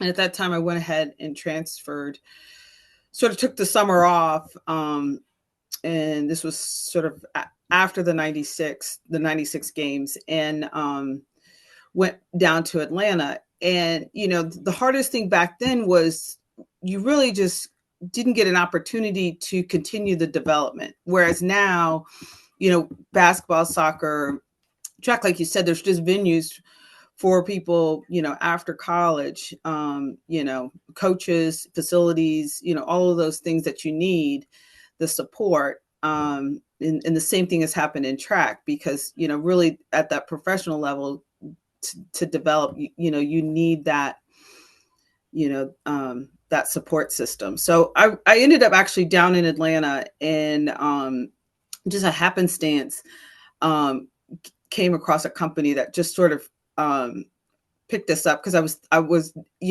needing to work really up to then, I had no work experience. I mean, I really couldn't put together a resume. I could put together a sports resume, because, and a lot of people have a hard time understanding that. I was like, I did sports my whole life. It was a full schedule, from sun up to sundown, unless I was taking classes, I really couldn't do internships. My summers were full. Once I finished, if it was track, I would, run some of the national meets. So, I wouldn't really get a chance off until July, maybe a month off. And then, you're back to school and training. So, at any rate, when I was down there, I was really lucky to get with a company, and they sort of brought me in a full-time capacity. And then I just kind of moved into sort of their HR recruiting, position. And then that's kind of stuck with me, since. I've done a lot with, Ray and Derrick. We've done some gyms and some performance centers. I definitely like operations. But I've always continued that human resource side as well. So that's sort of, moving, into a really different avenue happened, post college, and it did take some time, for the transition. Did you stay involved in sports in any way? Did the kids that play? Did you mentor or coach or whatever? Yeah. Definitely. I mean, I last weekend I was so excited to have a weekend off to catch, some of the NCAAs. There was a couple kids that I did know. I got to see some coaches, that I knew as well. Some I didn't know, but, kind of came along in my time. And, I was like, man, gosh, it can't be you. But, but yeah, definitely my husband, he's been a trainer. He's worked with professional athletes. So, I mean, I'm still really active and involved, as both of these guys, catch as much as I can, when I can. Yeah, that's awesome. Well, Derrick, so you graduate from Boston College. You're back in, I think you're back in Hampton Roads. So, what was the transition like for you when you left Tech, and the games ended, and you're working?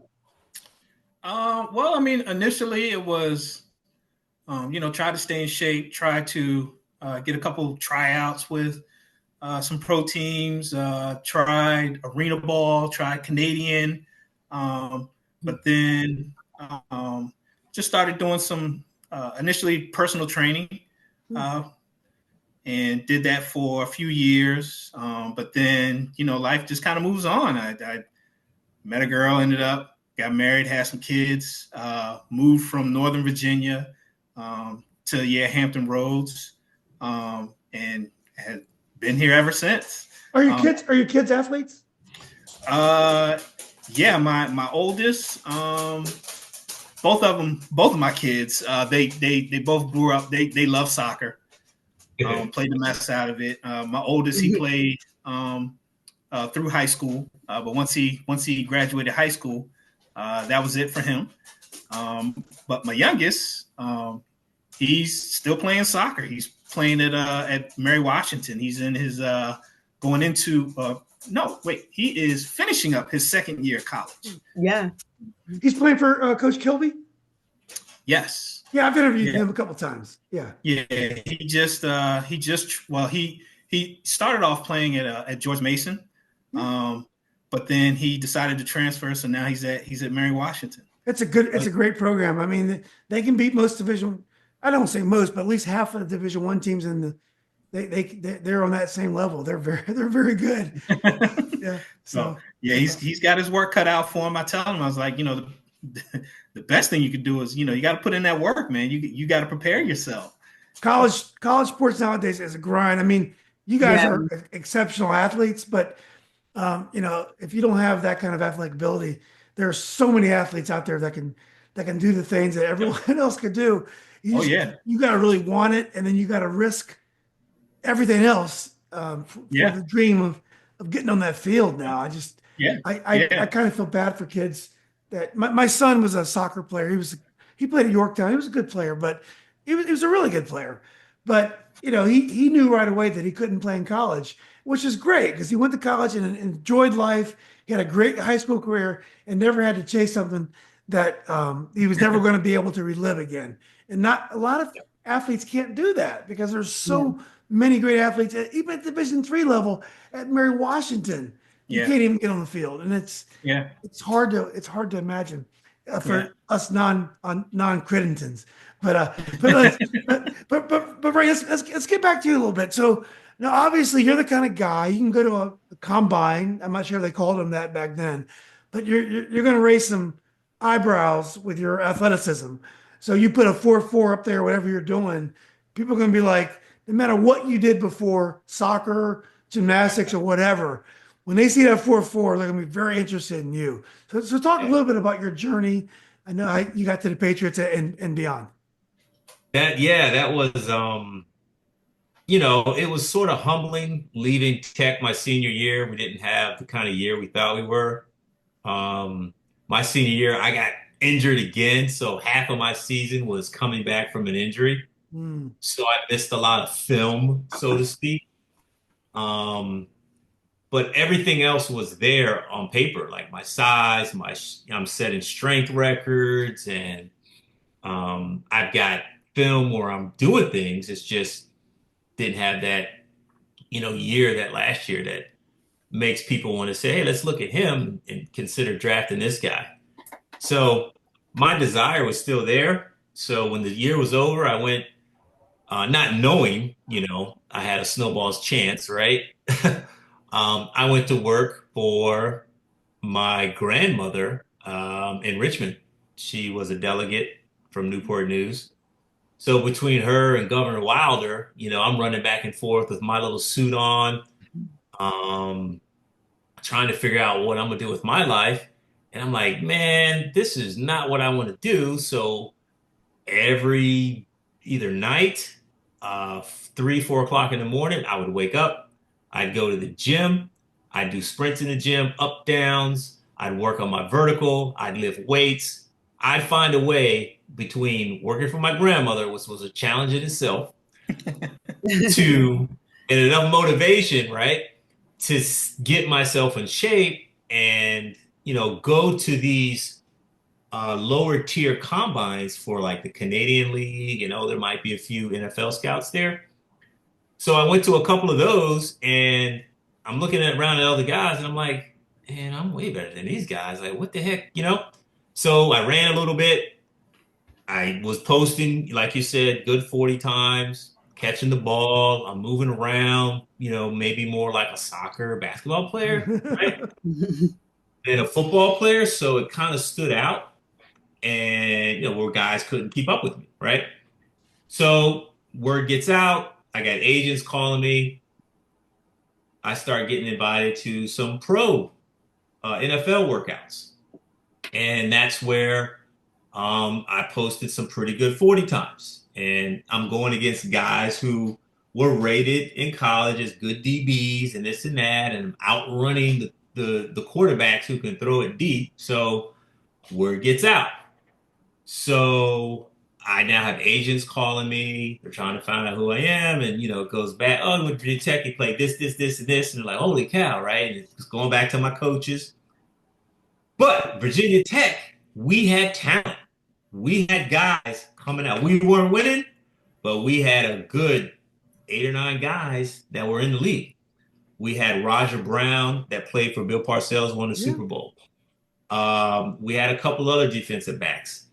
The year prior to me coming out, Eugene Chung, offensive lineman, number 1 pick. So Bill leaves New York. He comes to New England.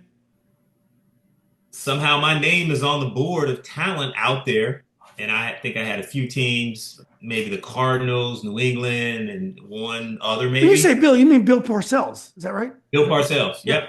Mm-hmm. Yep. And Bill, he has his sayings, right? Like my brother said, Coach Adams, like he was a motivator, but he was a man, right? So when you play for Coach Adams in high school, it's time for you to be a man, right? So that carried some weight when you go to the next level, college, right? And you start meeting people like a Bud Foster, right? And other men. So you're used to that environment. So now you're dealing with Bill Parcells. He's going to be, the big tuna's going to be the man out there. So lo and behold, Bill needs some speed. He needs some guys. For whatever reason, I was considered big back then, 6'1", 200 something pounds. You're big, right? Because everybody was 5'8", Monica, right? Who had speed. 5'10". That's so funny. Yeah. So Bill, back in New England, unbeknownst to me, is, everybody's off season. All the veterans are working out. Roger Brown, Eugene Chung, John, Graham. And there are a couple of guys from Tech that are there. And Parcells is on his treadmill and says, hey, tell me about this Crittenden kid. Can he run? Well, all those guys used to see me on the soccer field my early years, right? So Eugene had just got drafted, so he was there. So they were all like, yeah, he can run, coach. And so that's how I got my invite to New England. And, at the time, and from there, it's, pretty much history. So it's a crazy story. Bill never lets me forget it. Do you still have a relationship with Parcells? Yeah, I see him every now and then. Down here, I'm in Florida, and Lawrence Taylor has a golf tournament. So I bump into him. Charlie Weiss, he actually lives around the corner from me.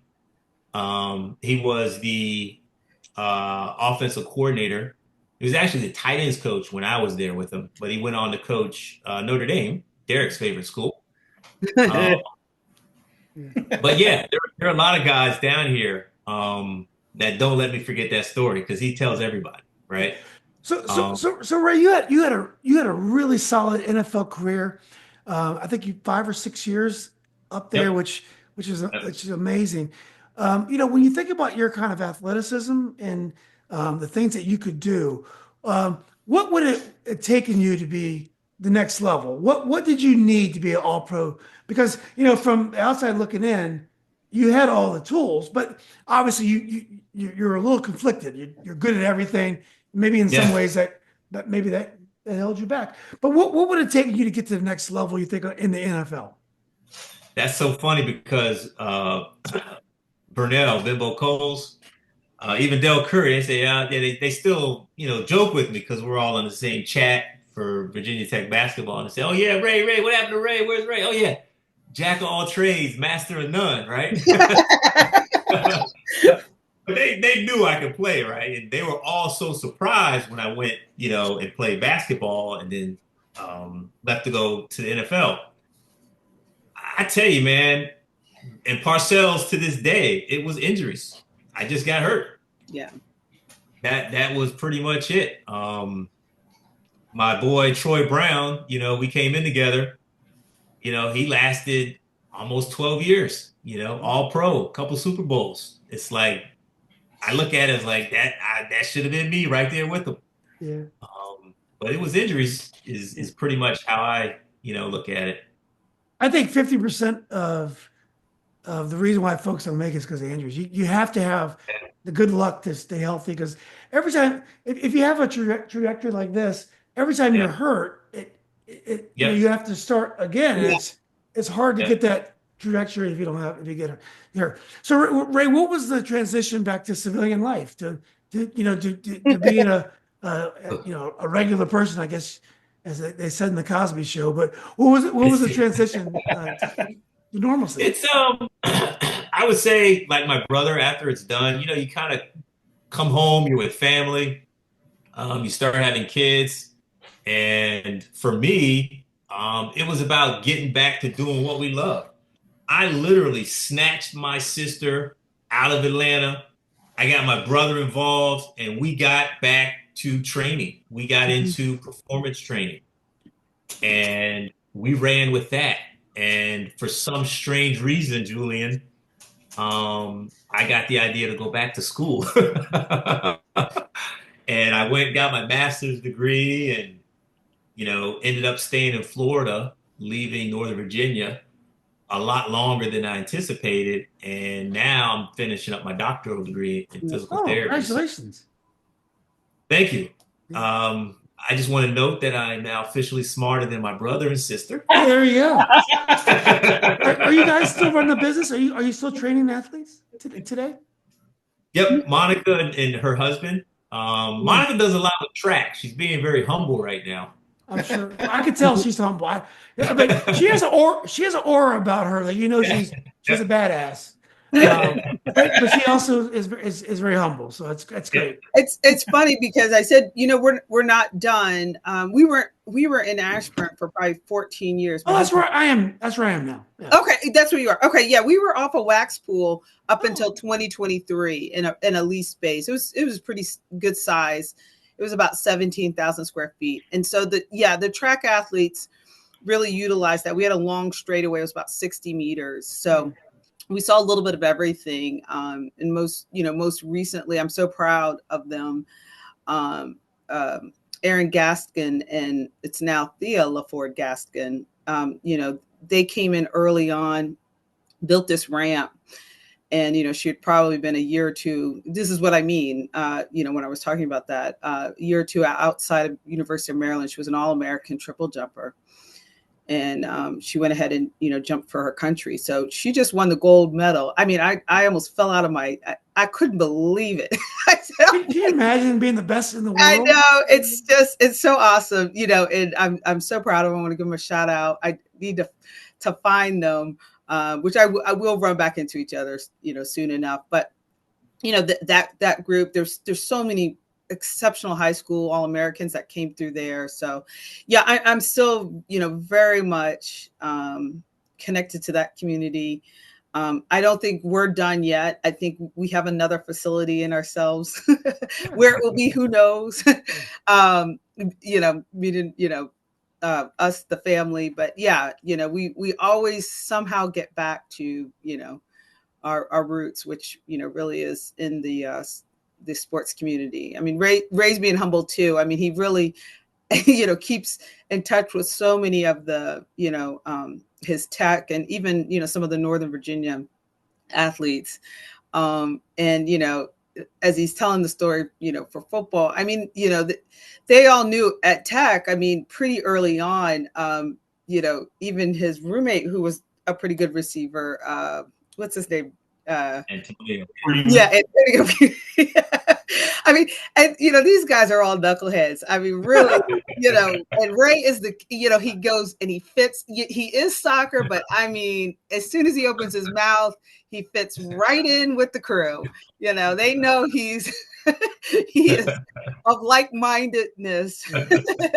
Well, and, I mean, but they all knew, his competitiveness and his athleticism, they gave him, respect early on. And so. Well, it was funny because I'm a little older than Ray, but I was friends with guys like Sean Johnson, Tyrone Johnson. I don't know how Ed Robbins and other guys. I heard Legend of Ray for years, and we probably played Silent Stricker together. People would always talk about Ray Crittenden, and I was already at school, so I didn't get a chance to watch a lot of those basketball games. I know that Brian Vandell talks about you a lot, but look, you guys are truly an historic family. I really appreciate you guys doing this. This has been amazing. But I did want to give you guys a chance to shout out. So we have these Facebook groups, Nova Legends, football and basketball, and we have baseball. And we have a huge network of former Northern Virginia athletes, coaches. Like I connected with Coach Wickline and Coach Adams and Red Jenkins, a lot of the people that we grew up worshiping. But if there are people that you've never thanked or are really important mentors or role models to you that you wanted to shout out, because a lot of folks will see this.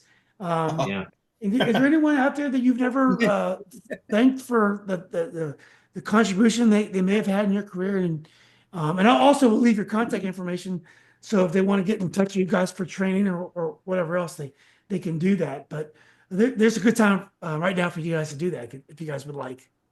Yeah. It's such a long list.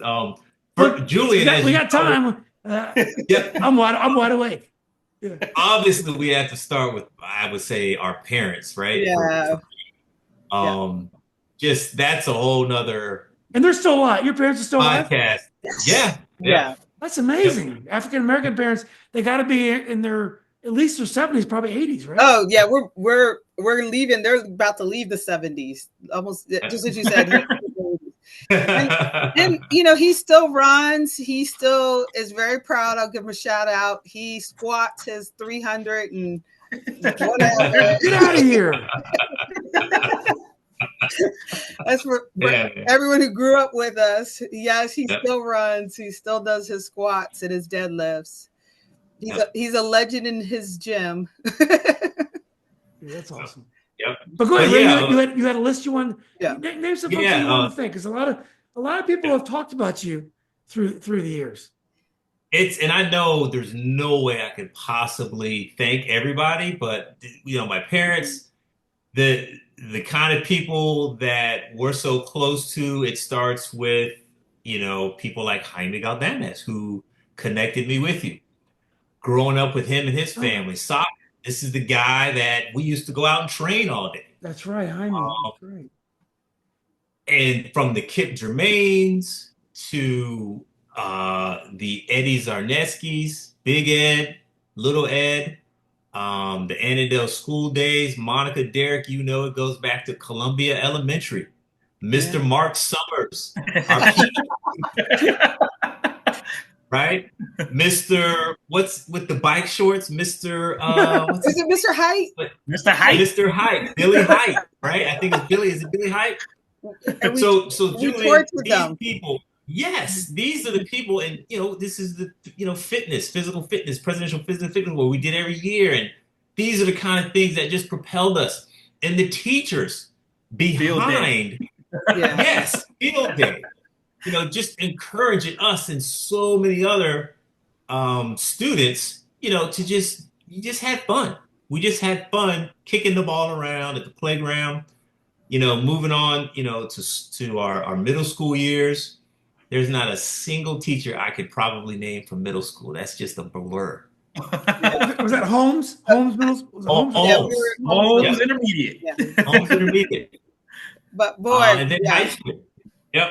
Yeah. The closest coach I had that, you know, dug me out of the street ball I used to play is and I had not been able to catch up to him, is Coach Wickline. Like, he loved his athletes like they were kids. He would get mad at them like they were kids. He'd take them under their wing like he was your dad. He's a very special guy. Yep. So, you know, big shout out to Coach. I know I still talk with, you know, all the guys that used to play with him, all the way down to Curvin Dennis. Curvin's a great guy. I played against, he was at Chowan. I played on the UVA JV team. So we played against each other in college. Yeah. Yep. There you go. Yeah. And then it just, God, there's just so many people who supported us because my poor mother wasn't able to take me to all the games. Because I would play football. Good thing you had your bicycle. Exactly. You know, all the way through the pros. There are people that I went and trained with in California, Julian, when I was injured, you know, and they took me in their house because I'm paying, you know, $3,000 a week to stay in a hotel. And they're like, why are you paying all that money? And I would go live with them, you know, swim in their pool, play golf. And that revived my career. You know, I got another 2 years out of it. So, you know, this is Joe Merritt. But in Northern Virginia, man, just the collective group of friends from Odell McCants, Stan Pelham. You can go down our friends list from the Shannon Hollands, the Shannon Kings. Yeah. Believe it or not, Julian, as you know, we grew up in a very Shannon King, I interviewed her. Yeah, go ahead. I'm sorry. Yeah, she's great. Yeah, no, it's just there's no way that the Tyler Lotts, right? Who poor Tyler never played a sport in her game, but she was a huge supporter. Yeah. And one of my best friends went up, you know, and her father, you know, senator, governor, you know, Mississippi, you know, and was trying to get me to go there to play football. I said, I never heard of it. You know? And then high school, you know, all the people in high school that just, you know, kept us engaged. It was like you weren't really going to school. It was like you were going to your second home. Just so Mr. Murphy, I know he passed. He was the principal at Thomas Jefferson. We had so many administrative teachers, you know, that would help us along the way. And then in Annandale, Monica, I can't remember you guys.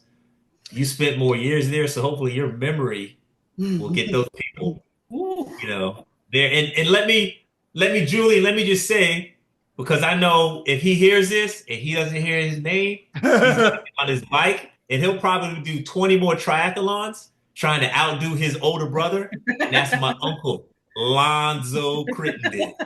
All right. Where does he live? He's here in Hampton Roads. Yeah. Yeah. Yep. So you talk about two legends. That's those two. With a name like Alonzo Crittenden, you got to be a legend. I mean, that is a name with a lot of pressure. Yep. Yeah. I'll probably just add a couple more. No, take your time, Mike. As many as you want. Yeah. Yeah. But he's right on mark. You know, we initially started off prior to the podcast, but you know, definitely our aunts and uncles, cousins in Ohio, Columbus, Ohio. You know, we left that part out. We'd go up there in the summertime. Another group, just, you know, early on, you know, I knew I was fast, but, you know, coming, you know, that was probably an area where I would line up with people at just as fast or faster, you know, and, you know, racing and, you know, playing out in the playgrounds and streets up there. You know, they would fly anywhere across the country, race games, my track meets, championships, Derrick's, you know, games. They were right along with my parents, you know, our Uncle Sonny and our Aunt Susan. Can't leave them out with Alonzo, our Aunt Thursa, who's down in Hampton Roads. Thursa Crittenden, yeah. Our grandparents both have passed. That was the Raymond the second. And, you know, he and, you know, Flora Crittenden, they wouldn't miss any sports event if it was possible. Once she became a delegate, you know, became a little bit more difficult. But, and, you know, and as Ray mentioned, you know, the community, you know, the Thomas Jefferson community, he was naming a lot of people. You know, through the podcast, the Annandale group, I want to name more teachers, and I feel I need the yearbook. Yeah, I know. I should write it down. I mean, from the, you know, the administrative staff to just, you know, the everyday teachers, you know, staying on us. They knew the schedule was full. They knew, you know, better than us. And, you know, something you just don't have, you know, the same. I mean, they prioritize to make sure we stay on top of things. You know, they knew, you know, maybe some of the pressure, you know, or our focus. And, you know, just making sure, you know, we met those deadlines and knew things. You know, definitely want to thank that Annandale teaching staff. Something that came out in the Hall of Fame, Ray missed this part, but, you know, most of the coaches were teachers too. And, you know, it didn't matter what your sport was. I mean, they were in the hallway talking to all of us, you know, really staying on top of us, you know, knowing everything that was going on, you know. And as Derrick and I, you know, realized as adults, it's like, you know, they really were professionals. I mean, this was their profession. And, you know, I know you don't have that anymore. Having my own kids, it's just like, you know, wow, you know, looking back. So I just, you know, for that Annandale staff, you know, want to say that, you know, certainly my gymnastics group in Arlington Aerials, you know, Steve and Tim, you know, wherever they are, they might probably somewhere in a gym, knowing them. You know, thank you for, you know, for all the years. I was much like Ray, you know, my mother just refused. You know, she was so busy, but she never took us anywhere. You know, all our coaches literally picked us up, you know, because they didn't want to, you know, it was important for us to be there. So, you know, they knew they didn't want to rely on her. You know, they pick us up and take us everywhere, you know. Monica, your kids, are they athletes too? You didn't mention that. Yeah. But both my girls do track and field. One just finished high school. She's taking a gap year, but we'll see if, just sort of like Derrick, will she continue? Was a good long jumper, and hurler as well. Was actually won they do it so different now out here in Western Northern Virginia, but she won her region and was all state in the jumps. And then my youngest is getting ready to enter high school. They're Westfield High School students. Okay. I was there yesterday watching soccer at Westfield. Okay. Yeah. It's that time of the year. Yeah. So we'll be back on the high school schedule here soon. So it's funny, like with all our kids. Ray, his son is a Raymond Crittenden the fifth. Outstanding track athlete. I have to put that there. I mean, I just was exploding when he was in high school. Like he Ray, correct me. He was second in the 110 hurdles? Yep. Yeah. He almost ran under 14 seconds. Wow. And I mean, and ran 37 seconds flat in the 300. I mean, I'm naming these times, people who know track and field. It's outrageous. And then he comes and he says, Auntie, I really want to do football in college. And I'm like, oh God. You guys have the freedom to choose, because you're the athleticism to choose, which is, most kids today are specialists because they have to be. Yeah. And in his case, but I mean, it's so different with the kids, my nephews and my own kids. It's like I don't know what happened. I mean, for our own selves, it's just like do or die, as Derrick was saying that, but we just kind of enjoy it, and go along with it. It's like, hey, if it, goes further, it goes further, let's just, I for whatever reason, it's just more of an enjoyable, process. And, if they, I follow Ray's son, my nephew. I followed him everywhere for his games, through high school, through college. Yep. I mean, I was jumping in just a beat up, broken down car and, piecing that thing together with duct tape and going to his games. I mean, just taking 13, 14, 15, 16-hour drives and, go watch his games for Monica and her girls, my nieces, same thing, track meets. It's just like, look, we're going to get in the car. We're going to go and just sit back and enjoy. Hey, Derrick, are there any Americans left that we haven't thanked yet? Oh, boy. There's just so many. I feel bad. It's just so many. I mean, everybody from, of course, just our neighborhood, surrounding neighborhoods, because we travel to every neighborhood you could think of, just to play, or the kids were coming to our neighborhood just to play because they knew we wanted to play. Every teacher, of course, and at Columbia, elementary school, Holmes, everybody in Annandale, they were just so supportive of us. And just it's so encouraging. They just wanted us to be involved in something and to have a great experience. They made it such a great experience. We have such fond memories, such great memories of just growing up in the area and participating in so much stuff.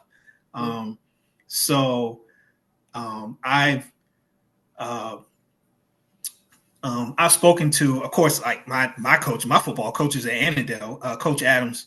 I've let him know how influential, he was in my life. I got to shout out my boys, Maurice Daniels, Earl Jackson, Donovan Yarbrough. We really came through Annandale together. I was the one who got Maurice to come out and play football varsity. He was a basketball player first, wasn't he? We came through. Yeah, we were playing basketball. In junior high, that's what we wanted to do. Yeah. That's what we really wanted to do in high school. I mean, we liked playing football, but as it turned out, we were better at football than anything. But the best athletes usually are. Football is the one that I was prior to when they were going through summer training for football, going into our 9th grade year. The JV and the varsity had already started. I was going up to the school and working out, some of Monica's classmates who had already graduated Annandale and they were playing at other colleges, they saw me. They saw me working out at the school. And they were like, well, how come you're not out there, with the football team? I'm like, well, I'm just a freshman. I was just going to go out with the freshman team. And they were like, oh, no. We've seen you play. We've seen you play, street ball. You need to be out there. They would like, just go talk to Coach Adams and get on out there. So I went, I talked to Coach Adams and he was like, get your waiver form signed and come on out. I was like, okay, I did it. And then I told Maurice about it. And then Maurice was kind of like, well, I would like to do that. I was like, well, then come on and ask him. And so Maurice followed me like the next day. And we got in front of Coach Adams. And then Maurice, he was too scared to talk. So I was like, look, Coach, Maurice, he wants to play just like me. And Coach Adams was just like, okay, fine. Yeah. Sign your paperwork. Come on out. And then that's how we got started. So we were two freshmen on playing varsity football. But I mean, it was just, that type of behavior from Coach Adams just to, and Monica's classmates, that it's just that overall support from everybody just to, keep us involved, keep us engaged and just let us play. Like that's all we wanted to do. We just wanted to play. And so, yeah, it was just, again, I can't say it enough. It was just such a great experience. Just great memories. I wish that more people, could experience that. I talk to my two kids about that all the time. And just try and encourage them to, make the best of your situation. Just have as much fun as you can with it. And, stay off your devices. As long as you're doing it, you're good. Yeah. So, I love it. I love the environment. It's so much fun. My wife, she gets on me all the time. She's like, oh, it's Sunday. You're just going to be watching games all day, It's March Madness time. Yeah. Yeah. Well, look, guys, this has been great. I got, I'm worried because my editor, they only allow me 2 hours and we're way over, but I'll figure that out. But this is such an honor to talk to you guys. I'm in Lansdowne, which is, near Asheville. Okay. So if you guys are ever around, I'd love to meet you in person at some point. I'm here all the time. Yeah. So, let's connect and get together in person at some point. Yeah. Oh yeah, definitely. Yeah, this has been great. I'm so glad. I forgot it was Jaime it was Brian Vandell that first was trying to connect me, but you're right. It was Jaime that finally closed the loop. So I'm grateful for Jaime for doing this. But you guys are an historic family, and you guys talk about things like it's easy. Like, oh yeah, I thought I could play in the NFL. I might run track. I might go for the Olympics. And, the rest of us, we can't think on that level. But it's funny how you guys can breezily talk about these things because you guys have that kind of ability. But also, great family and mentors and stuff as well. So, look, I just really appreciate your time, and let's get together and let's see each other in person sometime at some point. Yeah. Perfect. Yeah. All right, guys, it's been great. Thanks. All right. Thanks, guys. Thank you. Take care. Yeah.